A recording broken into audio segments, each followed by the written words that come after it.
দেখেন বর্তমানে যে লেভেলের ঠান্ডা পড়তেছি আপনারা সবাই এই বিষয়ে অবগত। আর যারা গ্রাম অঞ্চলে বসবাস করেন তারা তো জানেনই ঠান্ডা কত প্রকার ও কি কি।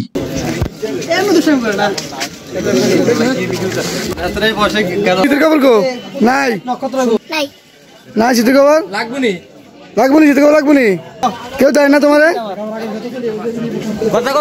শীতের কাপড় দেয় না কেউ। আর এই যে ছেলেটা দেখেন গায়ে কিছুই নাই, তার গায়ে কিছুই নাই, একটা শুধু গেঞ্জি পইরা এই ঠান্ডার ভিতরে দাঁড়ায় রয়েছে।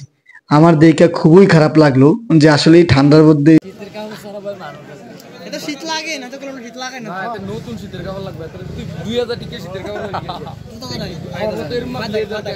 পায়ে কিন্তু জুতা নাই। এবং আমরা যে মুরব্বী মানুষ হইয়া শীতের ভিতরে কিভাবে কাঁপতেছি, আর এই ছেলেটা কিভাবে এই শীত কনকনে শীতের ভিতরে